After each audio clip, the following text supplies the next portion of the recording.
Headline news most affecting Chilliwack this week. A Thanksgiving ad becomes a flashpoint for a local MLA. Will Chilliwack follow Abbotsford schools in the use of the quarterly system? Chilliwack setting another deadly overdose record, and the Chilliwack Jets rather busy before they take off. Thanks for watching. We are committed to providing local news and news that impacts our local audience from Harrison to Garrison, Greendale to Hope, and everywhere in between, including Agassiz, Cultus Lake, Little Mountain, Fairfield Island, Promontory, Chiacton First Nation, Yarrow, and Five Corners, Chilliwack. We have some very special guests, including talking small business with the owners of Luna Float and the Harrison Festival. All right, Chilliwack, let's get started. In response to the controversy over the BC Liberals' October 2019 Thanksgiving ad in the Light magazine and a stance on anti-trans and pro-conversion therapy, now comes further action. The Vancouver Pride Society said that they would revoke parade status of the BC Liberals if action wasn't taken to make it clear that their organization does not tolerate homophobia and transphobia. Now, Liberal leader Andrew Wilkinson has distanced himself from that ad. Chilliwack Hope MLA Laurie Thronis has doubled down on his stance in support of the ad, the magazine, and his own religious beliefs, which are in line with that magazine. Noticeably silent is the other Chilliwack MLA, John Martin. Vancouver Pride requested that MLA Thronis be sanctioned and action taken for the removal of his role as the child care critic and ideally expulsion from the caucus. Vancouver Pride has laid down the law. This past Tuesday, they made good on their threat and banned the BC Liberals outright from the Pride Parade. For the 2021 school year, all of the high schools in the Abbotsford School District will adopt a quarterly schedule. This is different from the typical two-semester schedule, where students have 4 or 5 classes per semester. Now, the quarterly system involves students taking fewer classes at any one time. This concept is being watched closely by other districts in the province, as the COVID concerns are going to remain when students go back to school in September. In a nutshell, only 2 classes per quarter instead of doing a 2-semester year. 1 class in the morning, 1 class in the afternoon, ideally. chillTV reached out to the Chilliwack School District on this issue, and it is an option. Or will it be? Well, Rohan Arul Pragasam, who is the interim superintendent for the Chilliwack School District, told chillTV Sardis Secondary will be using this program, but the other 2 high schools, they will be on the semester schedule.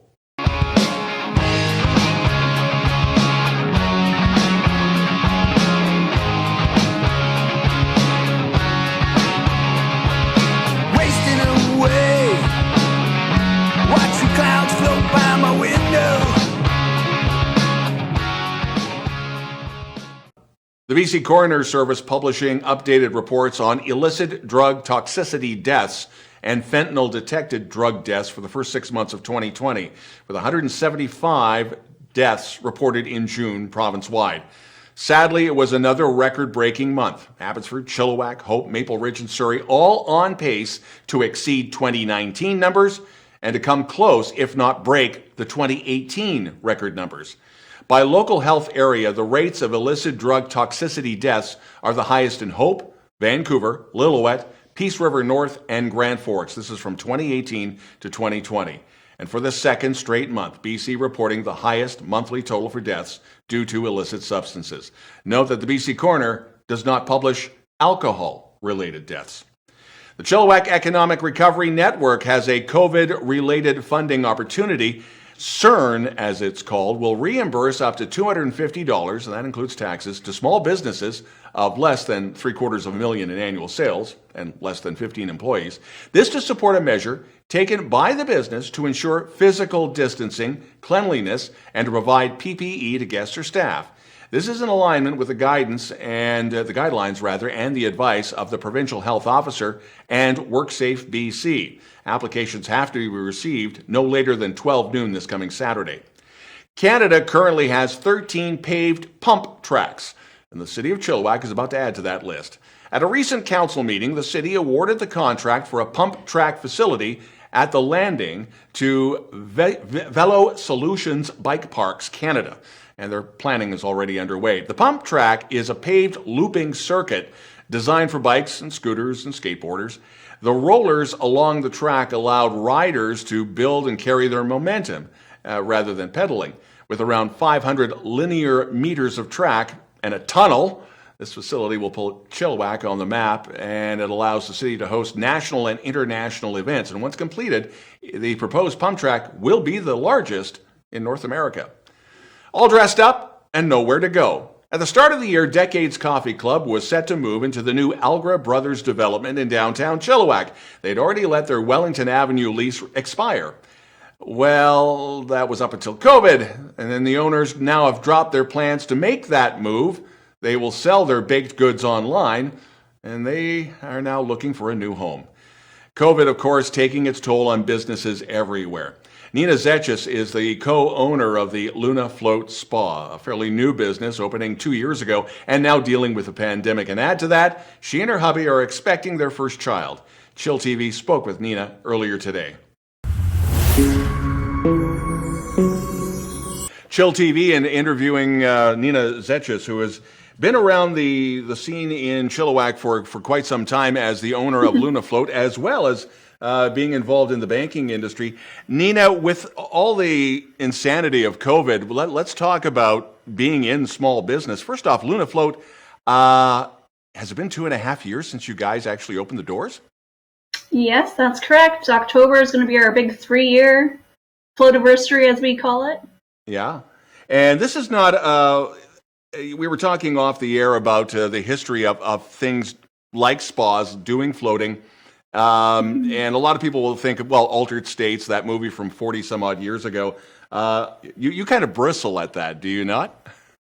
Well, I do joke that, not so jokingly, that sci-fi movies don't do us any favors. You know, it makes it always seem really spooky and all that stuff. Like now, like this era's Altered States is kind of like that Stranger Things, you know? Yeah.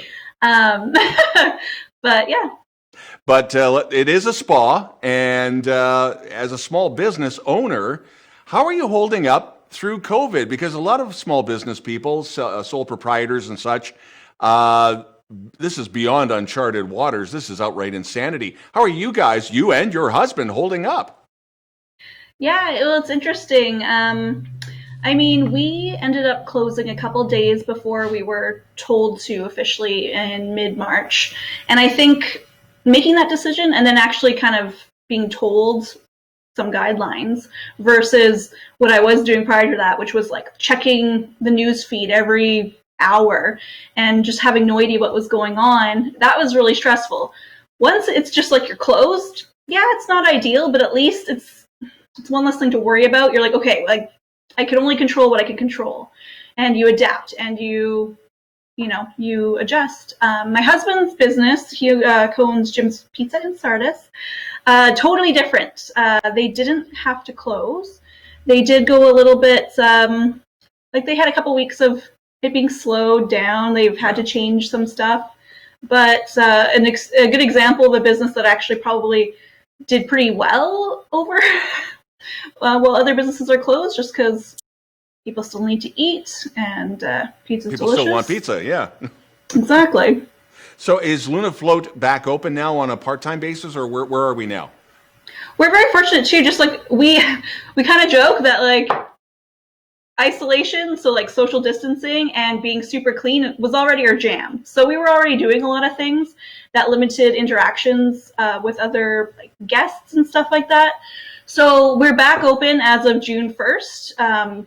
June was pretty busy, and yeah, we haven't had to make too many changes. Of course, everything that we were informed that we should do, we did. But we were already doing a lot of the disinfecting and all that sort of stuff already. Now, with small business and that, just trying to stay networking, you're also involved with BNI, as I understand. Yeah, you came to a breakfast meeting, I think, a while back there. We're not meeting in person, obviously, so we're doing weekly Zoom meetings Tuesday mornings for the early birds. It's about 6:15 in the morning, 6:30. But you don't even have to leave the house. Don't even have to put on real pants. Yep. Do it in pajamas. And again, if somebody wanted to touch base with you for more information on Luna Float or on BNI, just through the Luna Float Facebook page?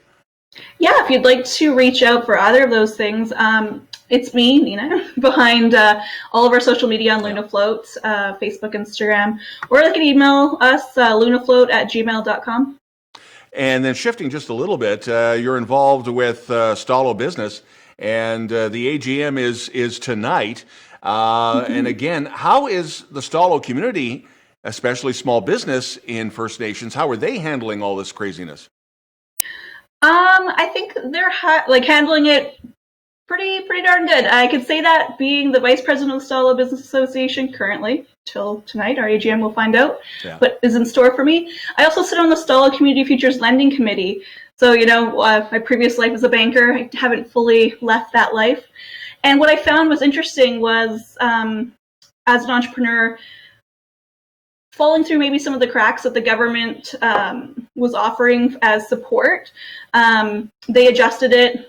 We were able to recalibrate, but a lot of those offerings for Indigenous businesses I find aren't actually being utilized. So maybe they have different supports in place.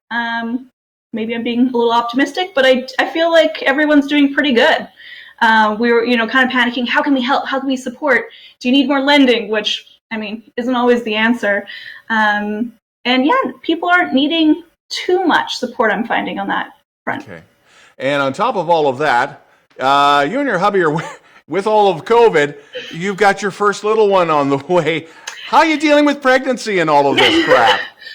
Well, if you can tell, I'm a little out of breath. I'm 37 weeks pregnant tomorrow, Friday. So yeah, I'm pretty pregnant, and that's been interesting. That's why sometimes I feel a little guilty. I type of person, I try to see silver linings and stuff. So while I was super stressed out and upset that we had to close our business for a couple of months, it really did provide me a lot of time to rest and be present with my being pregnant for my first time and do some nesting and all that stuff. So yeah, you just got to take what life gives you, I guess, sometimes and work with it.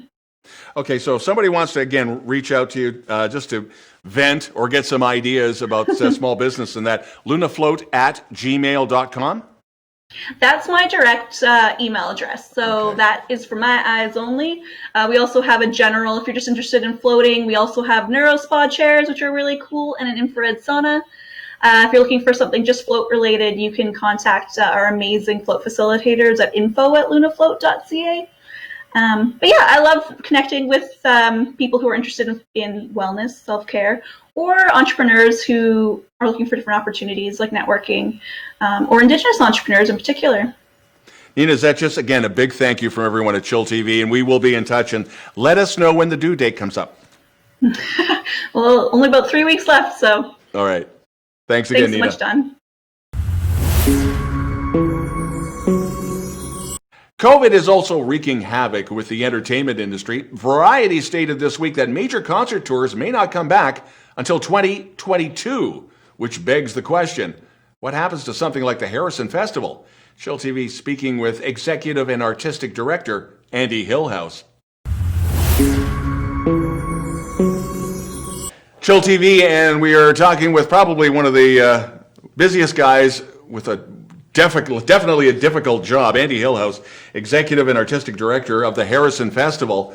2 years ago, we were all crammed into a small little building going, Buffy St. Marie is going to be here and Chilliwack is going to be here. 2 years later, the festival itself is on pause. We're dealing with COVID. How are you guys running the show? Now, you've had one or two small little mini shows now? Yeah, and the last few weeks have actually felt surprisingly busy. Possibly because we're operating on a small staff too. It's just myself full time and Brian Cutler full time, and then we've got a student, Kara Vinshoff, in with us as well. But yeah, normally we'd be doing 10 days basically of full on flat out festival, 2 weekends and the weekdays in between. But we have had activities. We had a concert with Bental Taylor Ulrich on a farm, the Holberg Farm in Agassiz, the old Agassiz house there. And it worked out really well. We had 35 people, so we kept it well below, the number that's allowed. The 50, yeah. Yeah, like our goal was to, do an event that we knew was safe, Everybody had a good time. We didn't care about money. The main thing was to just do the event and make it happen, and then kind of learn from that.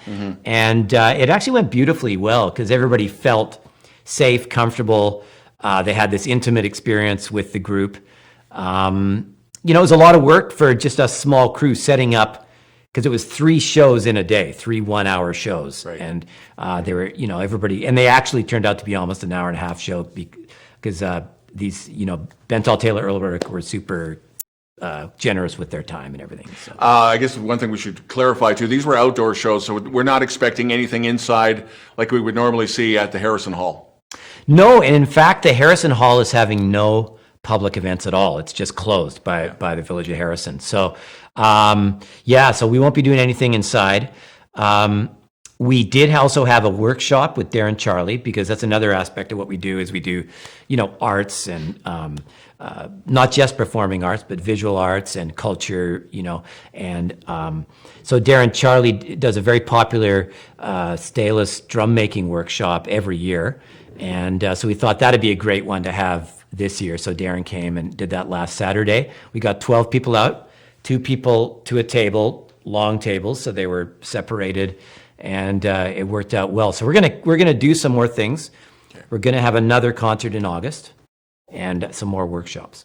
Are we looking at concerts in September as well, or are we kind of pushing it with the weather then? Yeah, I'd like to do something in September.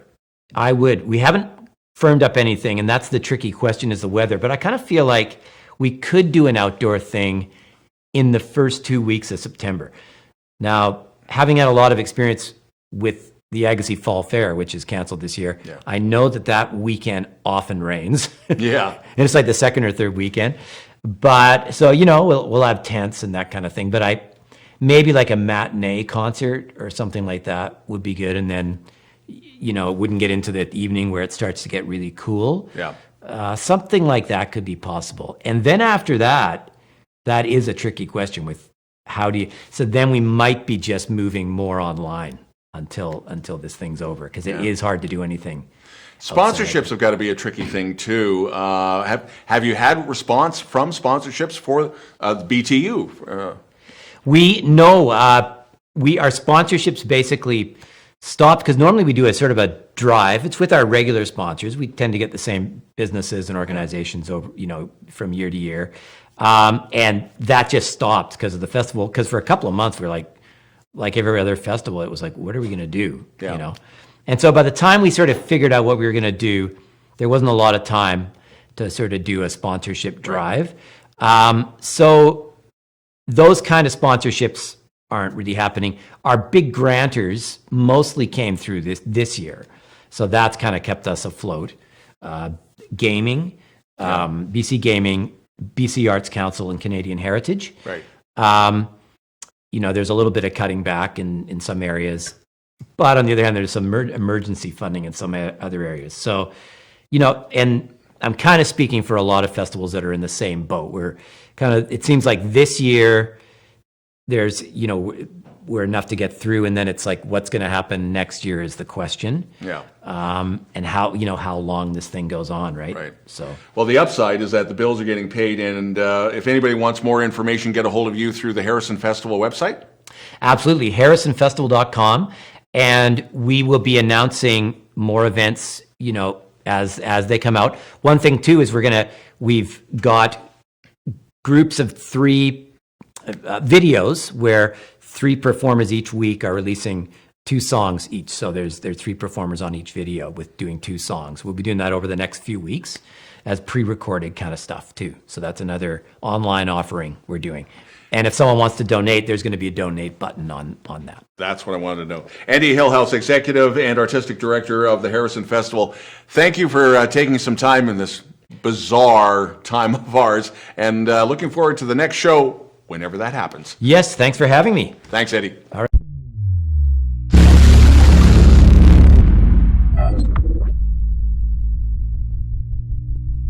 Wasting away, watching clouds float by my window.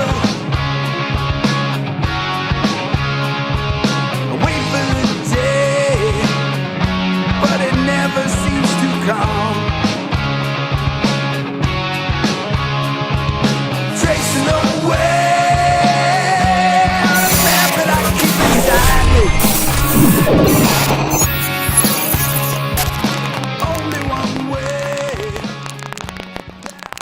chillTV Sports, the Chilliwack Jets were rather busy last week, and they're still a long way to go before the start of the Pacific Coast Hockey League season. The Chilliwack Jets named Dylan DeVers as their first captain for the inaugural season. Last year, Dylan was holding the A for the Nanaimo Buccaneers. The Jets expect to start their first season this fall at the Sardis Sports Complex. The Jets are looking for billets for their players. They would prefer hockey families who understand the lifestyle, and for convenience, if you're living in Sardis. And the Jets announcing their first golf tournament. This is to introduce the team to the public and potential sponsors. That'll be Friday, August 21st at the Chilliwack Golf Club. $120 per golfer, and hole sponsorships are $250 a hole, and contact the Jets through their website for more information.